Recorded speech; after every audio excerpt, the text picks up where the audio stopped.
ಭಾವನಾ, ಮೊದಲಿಗೆ ಸುವರ್ಣ ನ್ಯೂಸ್ದ ಸಮಸ್ತ ವೀಕ್ಷಕರಿಗೆ ಗಣರಾಜ್ಯೋತ್ಸವದ ಹಾರ್ದಿಕ ಶುಭಾಶಯಗಳು. ನಿಶ್ಚಿತವಾಗಿ ಸೆಂಟ್ರಲ್ ವಿಸ್ಟಾ ಪ್ರಾಜೆಕ್ಟ್ ಆದ ನಂತರ, ಅಂದರೆ ಮೊದಲ ಬಾರಿಗೆ ರಾಜ್ಪಥ್ನ ಒಂದು ಭವ್ಯತೆಯನ್ನು ಏನು ಬದಲಾಯಿಸಿದ ನಂತರ ನಡೀತಾ ಇರ್ತಕ್ಕಂಥ ಮೊದಲ ಗಣರಾಜ್ಯೋತ್ಸವ ಪರೇಡಿದ್ದು ಆ ದೃಷ್ಟಿಪಥಂತರ ಏನು ಕರ್ತವ್ಯ ಪಥ್ ಅನ್ನುವ ರೀತಿಯಲ್ಲಿ ಕರೆಯಲಾಯಿತು. ಆ ಕರ್ತವ್ಯ ಪಥ್ನಲ್ಲಿ ನಡೀತಾ ಇರ್ತಕ್ಕಂಥ ಮೊದಲ ಒಂದು ಗಣರಾಜ್ಯೋತ್ಸವ ಪರೇಡ್ ಮತ್ತು ಒಬ್ಬ ಮಹಿಳಾ ರಾಷ್ಟ್ರಪತಿ ದ್ರೌಪದಿ ಮುರ್ಮು ಅವರಿಗೆ ಮೊದಲ ಬಾರಿಗೆ ಈ ಬಾರಿ ಒಂದು ಗೌರವ ಸಲ್ಯೂಟನ್ನು ಸಲ್ಲಿಸಲಾಗುವುದು. ದ್ರೌಪದಿ ಮುರ್ಮು ರಾಷ್ಟ್ರಪತಿಯಾದ ನಂತರ ನಡೀತಾ ಇರತಕ್ಕಂಥ ಒಂದು ಮೊದಲ ಪರೇಡ್ ಇದು. ಜೊತೆಗೆ ಈ ಬಾರಿಯ ಕಂಟಿಂಜೆಂಟ್ನ ಕಮಾಂಡನ್ನು ಕೂಡ ಮಹಿಳೆಯರು ದೊಡ್ಡ ಸಂಖ್ಯೆಯಲ್ಲಿ ಇದರಲ್ಲಿ ಭಾಗವಹಿಸ್ತಾ ಇದ್ದಾರೆ. ಕಂಟಿಂಜೆಂಟ್ನ ಕಮಾಂಡನ್ನು ಕೂಡ ನಿರ್ವಹಿಸಲಿದ್ದಾರೆ. ಭಾವನಾ, ಈ ಬಗ್ಗೆ ಮಾತನಾಡಲಿಕ್ಕೆ ನಮ್ಮ ಜೊತೆಗೆ ವಿಂಗ್ ಕಮಾಂಡರ್ ಸುದರ್ಶನ್ ಅವರು ಕೂಡ ಇದ್ದಾರೆ. ಸುದರ್ಶನ್ ಅವರೇ, ಈ ಕಾರ್ಯಕ್ರಮಕ್ಕೆ ಸ್ವಾಗತ. ನಮಸ್ಕಾರ.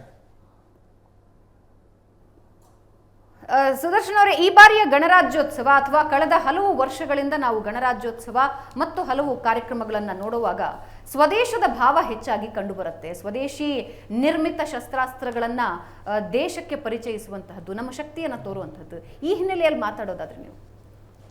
ಹೌದು, ನೀವು ಹೇಳಿದಾಗೆ ಈ ಬಾರಿಯ ಗಣರಾಜ್ಯೋತ್ಸವದಲ್ಲಿ ಒಂದು 3-4 ಥೀಮ್ಗಳಿದ್ದಾವೆ. ಅದರಲ್ಲಿ ಮುಖ್ಯವಾಗಿ ಸ್ವದೇಶಿ ಥೀಮ್ ಕೂಡ ಒಂದು. ಈಗ ನಾತೂರ್ ಅವರು ಹೇಳಿದಾಗೆ 10 ಗಂಟೆಗೆ ಕರೆಕ್ಟಾಗಿ ನಮ್ಮ ರಾಷ್ಟ್ರಪತಿಯವರು ಬಂದಾಗ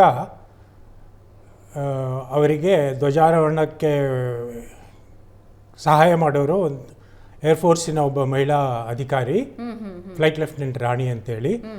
ಆಮೇಲೆ ಅವರು ಧ್ವಜಾರೋಹಣ ಮಾಡಿದ ಕೂಡಲೇ ರಾಷ್ಟ್ರಗೀತೆ ಪ್ರಾರಂಭ ಆಗುತ್ತೆ.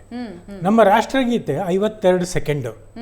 ಇದೇ ಸಮಯದಲ್ಲಿ ಹಿನ್ನೆಲೆಯಲ್ಲಿ ಇಲ್ಲಿವರೆಗೂ ಏನಾಗ್ತಿತ್ತು ಅಂದರೆ 25 ಪೌಂಡರ್ ಅಂಥೇಳಿ ಈ ಬ್ರಿಟಿಷ್ ಫಿರಂಗಿಗಳಿಂದ 21 ಗನ್ ಸಲ್ಯೂಟ್ ಕೊಡ್ತಾ ಇದ್ರು ರಾಷ್ಟ್ರಪತಿ, ಗೌರವ ಸಲ್ಲಿಸ್ತಿದ್ರು. ಆದರೆ ಈ ವರ್ಷದಿಂದ ಅದು ಚೇಂಜ್ ಆಗ್ತಾ ಇದೆ.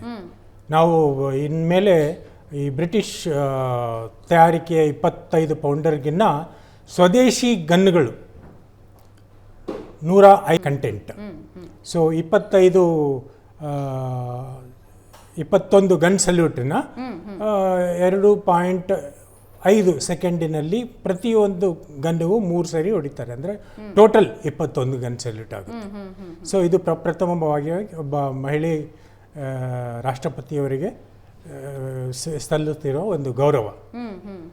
ಇನ್ನೊಂದು ಸ್ವದೇಶಿ ಕಂಟೆಂಟ್ ಏನು ಹೇಳಬೇಕಾದ್ರೆ, ನಮಗೆಲ್ಲ ಹೆಮ್ಮೆಯ ವಿಷಯ ಏನು ಅಂದರೆ ನಮ್ಮ ಬೆಂಗಳೂರಿನ ಕಾಂಟ್ರಿಬ್ಯೂಷನ್, ಬೆಂಗಳೂರಿನ HALನ ಕಾಂಟ್ರಿಬ್ಯೂಷನ್ ನೋಡಿ. ಈಗ ಕಾರ್ಗಿಲ್ ಸಮಯದಲ್ಲಿ ಏನಾಯಿತು ಅಂದರೆ ವಾಯುಸೇನೆಯ ಕೆಲವು ನ್ಯೂನತೆಗಳು ಎದ್ದು ಕಂಡವು. ಯಾಕಂದರೆ ಅವರು 13,000 14,000 ಅಡಿ ಮೇಲೆ ಕುತ್ಕೊಂಡಿರೋ ಪಾಕಿಸ್ತಾನಿ ಸೈನಿಕರನ್ನು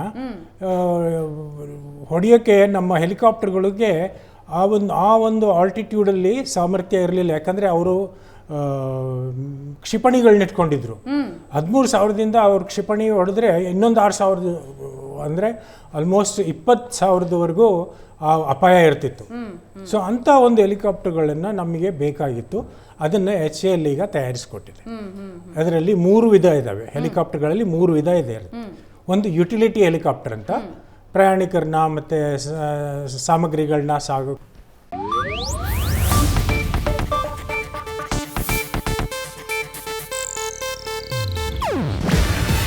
ಇದು ಏಷ್ಯಾನೆಟ್ ನ್ಯೂಸ್ ನೆಟ್ವರ್ಕ್ ಪ್ರಸ್ತುತಿ. ನೀವು ನೋಡ್ತಿದ್ದೀರಾ ಏಷ್ಯಾನೆಟ್ ಸುವರ್ಣ ನ್ಯೂಸ್.